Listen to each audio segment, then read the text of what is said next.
tufungie sasa. Good afternoon ladies and gentlemen, tuko hapa ndani ya TPM TV na leo hii kutakuwa na mechi kadha wa kadha ndani ya Buhari la Sport, na tutaanza kuangazia mechi kati ya wana Newcastle wakicheza dhidi ya vijana wa Tottenham. Kwa sasa niko hapa na mwenzangu ambaye atakuwa akinisaidia kujadili yale matokeo ambayo huenda siku ya leo ukafanyika, jinsi vile tutakuwa tukikuelezea jinsi vile mechi zitakuwa zinachezwa. Na hapa hivi pia vile vile kuna mdadisi mwenzangu ambaye amejiunga nasi kwa sasa, hivyo basi itakuwa ni furaha kubwa sana kualika, na naanza na mwenzangu hapa upande wa kushoto.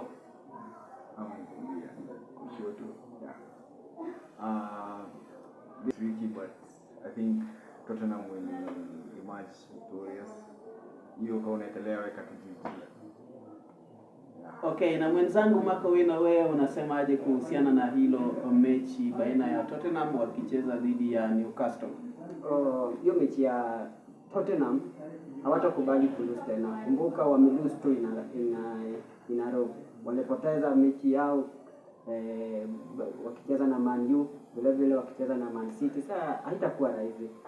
The best watawin, ama ikishindikana ni draw, but Tottenham watawin. Kwa mtazamo wangu mimi mwenyewe nitasema kwamba itakuwa ni mechi kali kabisa, lakini tutaipa over 1.5 or both teams to score. So wewe kama mweka hazina yule ambaye weka GG ama over 1.5. Then tunaenda katika mechi ya pili ambaye ni mechi kati ya Chelsea na vijana wa Leeds United. Kumbuka in the first leg Leeds walipiga Chelsea. Nisipokosea, Leeds walipiga Chelsea mabao 3-1. Na hivi leo Chelsea watakuwa nyumbani Stamford Bridge. Nakumbuka Chelsea wamekuwa kwa good form kabisa. Ukiangalia the last 3 matches ni Chelsea peke yake na Manchester United ndio wameweza kupata ushindi katika mechi zao zote zile za 4, kuanzia ile siku yenye walipata wakufunzi wapya. Hivyo basi leo Chelsea watakuwa wakicheza dhidi ya Leeds. Tunatarajia yepi kulingana na wewe? Kulingana na mimi nasema Leeds watakuja na ushindani mkubwa. Na watataka kujiprove, wanaweza chapa Chelsea home and away. Na Chelsea pia hawatakubali kushindwa. So itakuwa game kali, itakuwa game obviously kama bad, but mwenye atashinda ni Chelsea. Okay, Chelsea to win, that is according to him. Maybe Marco Wina, what are you saying about the game between Chelsea and Leeds United? Okay, vile vile Leeds tunajua ni timu ya Leeds pia wanajituma. Na unakumbuka ni timu yenye usipochunga wanaweza kufinya na draw. But Chelsea watafunga na margin kidogo tu. Wataponea tu kidogo, but Chelsea watawin. Okay, so your prediction is that Chelsea will win with a very small margin, a very little margin. Yeah, juu ukiangalia sasa hii Chelsea pia wako form na pia maplayers wao wako. Sasa watawin tu kidogo tu, maybe aggregate of 2 goals. Okay, we are heading towards the next game, that is between Manchester United, Everton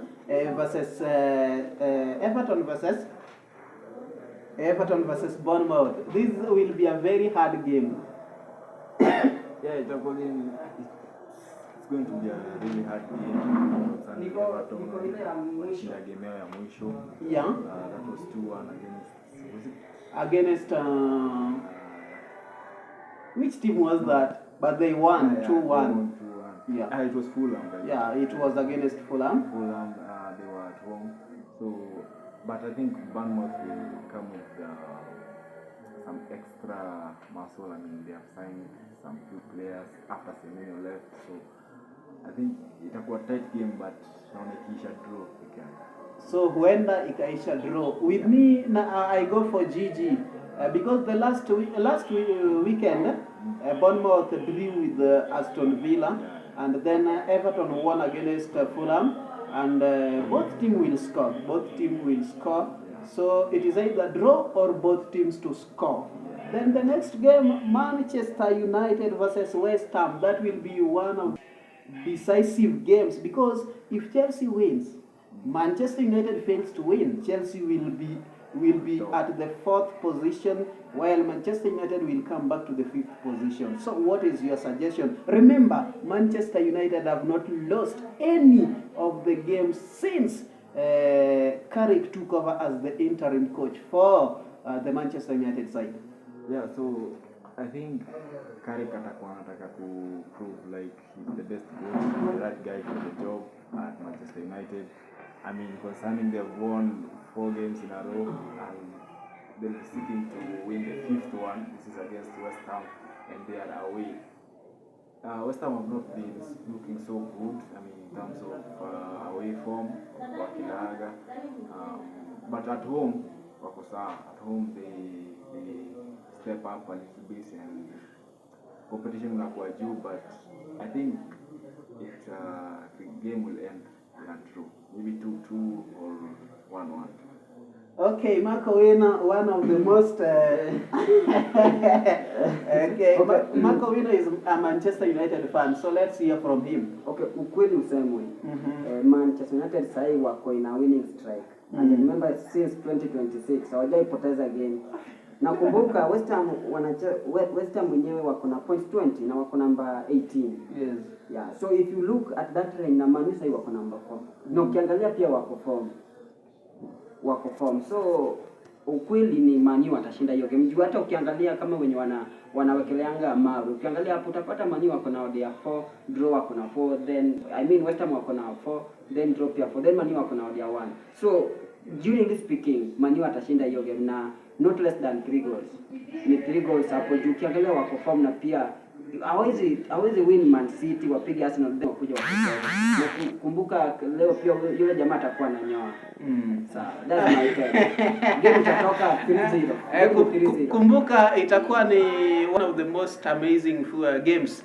Remember Manchester United has been in a good form and therefore we expect over 2.5 or Manchester United to win. That is the most accurate prediction so far. In the last game that we are going to speak about today is going up to be between vijana wa Napoli, vijana wa Antonio Conte wakicheza dhidi ya vijana wa Cesc Fabregas. Remember in the year 2014-2015 Conte was coaching Fabregas and today they are going to meet as both will be taking over as coaches. So maoni yako kulingana na jinsi vile kwa sasa remember kule Napoli wako katika nafasi ya kwanza, Como wako katika nafasi ya 5. So I think itakuwa shindani mkubwa sana like Conte, I mean Napoli itself have a very good lineup. I mean De Bruyne is there, kuna Haaland huko. So I think itakuwa game, really nice game to watch. But I think Napoli will walk away with the victory. Maybe 2-1 as the scoreline or 3-1. Okay, according to me, it will be a very difficult game. So just bet first half draw, full time Napoli to score, to win. So kumbuka tuko hapa kwa ajili yako mpenzi mtazamaji, kwa wale ambao wangependa kubet, wale ambao wanawekelea pesa zao. These are the facts and these are the correct predictions so far. So kila siku ungana nasi ndani ya TPM TV ili tuwaletee yale ambayo yanajiri katika uga la spoti. Jina langu Tony Patrico, tupo hapa na kijana mwenyewe. Niite Wild West. Bye. Mwingine ndio huyo amejitokeza. Haya ndio mimi hapa Marco Wina. Haya, shukran sana.